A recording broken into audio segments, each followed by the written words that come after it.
त्र्यंबकं यजामहे सुगंधिं पुष्टिवर्धनम् उर्वारुकमिव बंधनात् मृत्युर्मुक्षीमामृतात्। ओम नमः शिवाय। आज की इस वीडियो में हम चर्चा करेंगे भगवान पशुपतिनाथ शिव की महिमा के बारे में, बाबा की कथा के बारे में। तो आइए वीडियो शुरू करते हैं। पशुपतिनाथ को सभी जीवित प्राणियों का स्वामी माना जाता है। सभी जीवित और मरने वाले प्राणियों को पशु माना जाता है और उन्हीं के स्वामी पशुपतिनाथ हैं। दूसरे अर्थों में पशुपतिनाथ का अर्थ है जीवन का मालिक। अगर मैं कहूँ तो भगवान शिव के पशुपतिनाथ रूप की महिमा इस प्रकार है। भगवान शिव को पशुपति इसीलिए कहा जाता है क्योंकि उनका हृदय पशुओं के प्रति बहुत दयालु है। पशुपतिनाथ को समस्त जीवों का मालिक माना जाता है। शिव महापुराण के मुताबिक पशुपतिनाथ का व्रत देवादिदेव महादेव के इसी रूप को समर्पित है। पशुपतिनाथ मंदिर में भगवान शिव का शिवलिंग काले रंग के पत्थर से बना है। पशुपतिनाथ मंदिर में भगवान शिव की पूजा करने से मोक्ष की प्राप्ति होती है और किसी भी जन्म में हमें पशु योनि नहीं मिलती। यदि हम पशुपतिनाथ व्रत को करते हैं तो उससे जुड़ी कुछ खास बातें होती हैं, जैसे कि पशुपतिनाथ व्रत लगातार 5 सोमवार तक रखा जाता है। इस व्रत में सुबह और शाम मंदिर में जाना चाहिए। इस व्रत में शाम की पूजा सबसे अहम होती है। इस व्रत में फल आहार किया जा सकता है। व्रत के दौरान दान पुण्य के कार्य करने चाहिए। भगवान शिव को पशुपतिनाथ क्यों कहा जाता है, इस बारे में भी कुछ खास बातें प्रचलित हैं, जैसे कि शिव महापुराण के मुताबिक कई देवता और असुर पशु बने थे और शिव ने उन्हें पशुत्व से मुक्त किया था। नेपाल के बागमती नदी के किनारे पशुपतिनाथ मंदिर है। यह मंदिर नेपाल के सबसे पवित्र स्थानों में से एक है।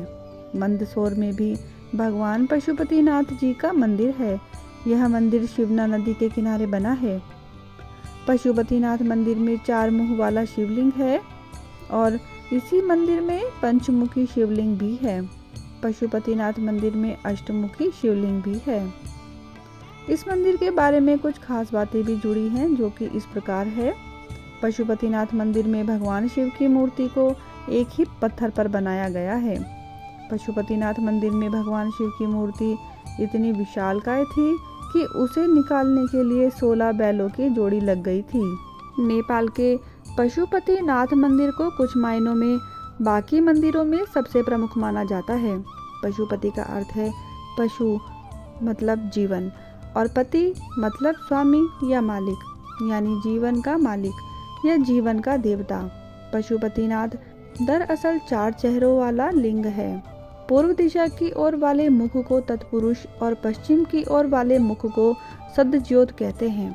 उत्तर दिशा की ओर देख रहा मुख वाम वेद है तो दक्षिण दिशा वाले मुख को अघोरा कहते हैं। ये चारों चेहरे तंत्र विद्या के 4 बुनियादी सिद्धांत हैं। कुछ लोग यह भी मानते हैं कि चारों वेदों के बुनियादी सिद्धांत भी यहाँ से निकले हैं। माना जाता है कि यह लिंग वेद लिखे जाने से पहले ही स्थापित हो गया था और इससे कई पौराणिक कहानियां भी जुड़ी हैं। इनमें से एक कहानी इस तरह है। कुरुक्षेत्र की लड़ाई के बाद अपने ही बंधुओं की हत्या करने की वजह से पांडव बेहद दुखी थे। उन्होंने अपने भाइयों और सगे संबंधियों को मारा था। इसे गोत्रवध कहते हैं। उनको अपनी करनी का पछतावा था और वे खुद को अपराधी महसूस कर रहे थे। खुद को इस दोष से मुक्त करने के लिए वे शिव जी की खोज में निकल पड़े। लेकिन शिव नहीं चाहते थे कि जो जघन्य कांड उन्होंने किया है उससे उनको इतनी आसानी से मुक्ति दे दी जाए। इसीलिए पांडवों को अपने पास देखकर उन्होंने एक बैल का रूप धारण कर लिया और वहां से भागने की कोशिश करने लगे। लेकिन पांडवों को उनके भेद का पता चल गया और वे उनका पीछा करके उनको पकड़ने की कोशिश में लग गए। इस भाग दौड़ी के दौरान शिव जमीन में लुप्त हो गए और जब वह पुनः अवतरित हुए तो उनके शरीर के टुकड़े अलग अलग जगहों पर बिखर गए। नेपाल के पशुपतिनाथ में उनका मस्तक गिरा था और तभी से इस मंदिर को सभी मंदिरों में खास माना जाता है। केदारनाथ में बैल का कुबड़ गिरा था। बैल के आगे की 2 टांगे तुंगनाथ में गिरी। यह जगह केदार के रास्ते में पड़ती है। बैल का नाभि वाला हिस्सा हिमालय के भारतीय इलाके में गिरा। इस जगह को मध्य महेश्वर कहा जाता है। यह एक बहुत ही शक्तिशाली मणिपूरक लिंग है। बैल के सिंग जहाँ गिरे उस जगह को कल्पनाथ कहते हैं। इस तरह उनके शरीर के अलग अलग टुकड़े अलग अलग जगह पर मिले। उनके शरीर के टुकड़ों के इस तरह बिखरने का वर्णन कहीं न कहीं 7 चक्रों से जुड़ा हुआ है। इस मंदिर को इंसानी शरीर की तरह से बनाया गया था। यह एक महान प्रयोग था। इसमें तांत्रिक संभावनाओं से भरपूर इंसान का एक बड़ा शरीर बनाने की कोशिश की गई थी। पशुपतिनाथ 2 शरीरों का सिर है। एक शरीर दक्षिण दिशा के हिमालय के भारतीय हिस्से की ओर है, दूसरा हिस्सा पश्चिम दिशा की ओर है, जहां पूरे नेपाल को ही एक शरीर का ढांचा देने की कोशिश की गई थी। नेपाल को 5 चक्रों में बनाया गया था। इस तरह से उन्होंने नेपाल की पूरी भौगोलिक स्थिति का इस्तेमाल करते हुए एक तांत्रिक शरीर की रचना की, ताकि वहां रहने वाले सभी लोग और हर एक प्राणी एक बड़े लक्ष्य के साथ जिए। आइए सुनते हैं भगवान पशुपतिनाथ शिव की एक और प्रचलित कथा। एक बार की बात है, भगवान शिव नेपाल की सुंदर तपोभूमि से आकर्षित होकर एक बार कैलाश छोड़कर यहाँ आए और यहीं ठहरे। इस क्षेत्र में वह 3 सिंग वाले हिरण चिंकारा के रूप में विचरण करने लगे। इसीलिए इस क्षेत्र को पशुपति क्षेत्र या मृग स्थली भी कहा जाता है। शिव को इस तरह अनुपस्थित देखकर ब्रह्मा और विष्णु चिंतित हो गए और दोनों देवता भगवान शिव की खोज में निकल पड़े।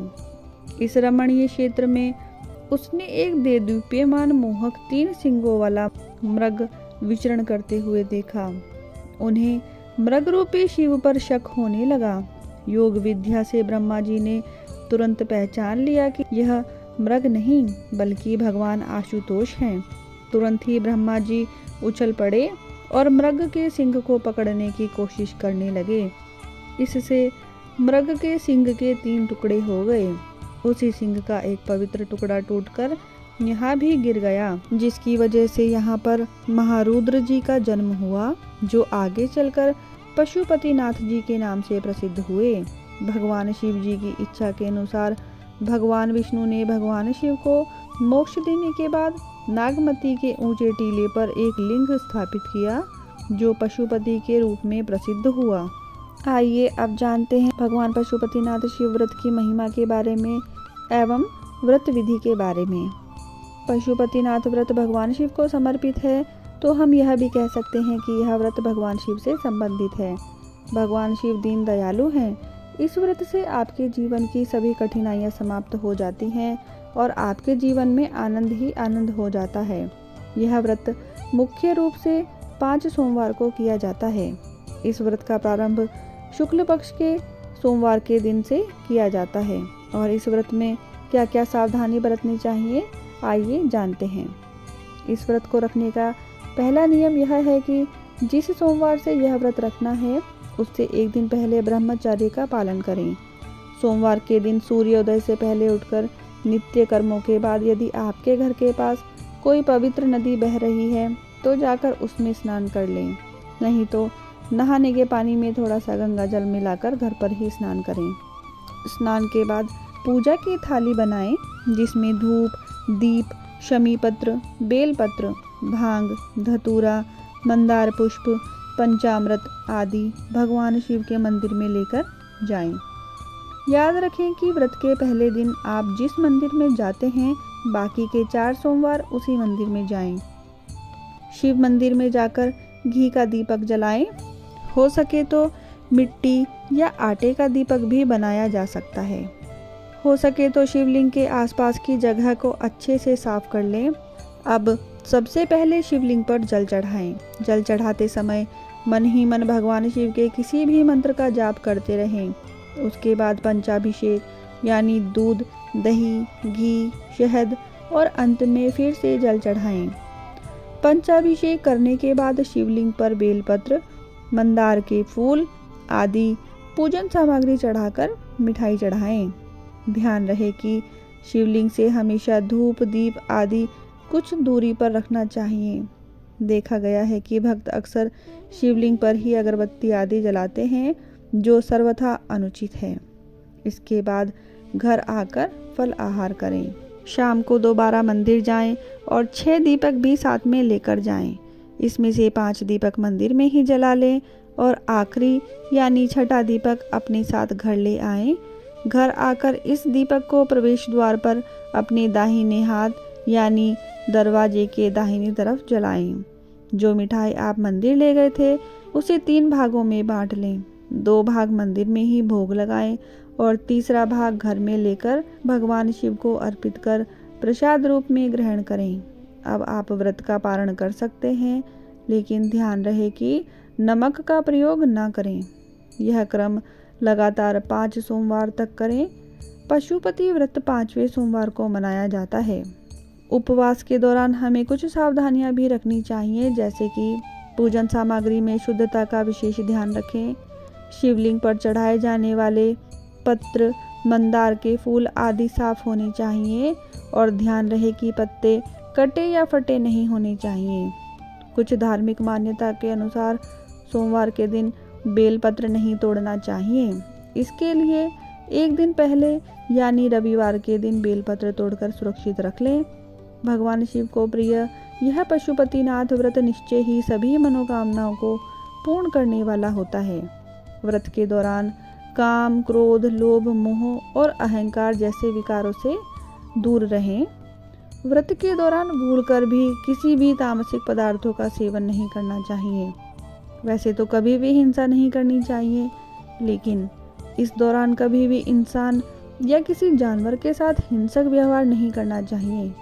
महिलाओं और बच्चों को सम्मान दें और किसी भी प्रकार के अनावश्यक वाद और विवाद एवं कलह में न पड़ें। आइए अब जानते हैं कि यह व्रत हमें कब नहीं करना चाहिए। वैसे तो कोई भी व्यक्ति पूरी श्रद्धा से इस व्रत को कर सकता है, लेकिन यदि कोई बीमारी है या वृद्ध अवस्था के कारण इस व्रत को करने में असमर्थ है, तो इस व्रत को नहीं करना चाहिए। गर्भवती महिलाओं को यह व्रत नहीं करना चाहिए और मासिक धर्म के दौरान ऐसी महिलाएं अपने पति के न होने पर अपने पुत्र से पूजा कार्य करवा सकती हैं।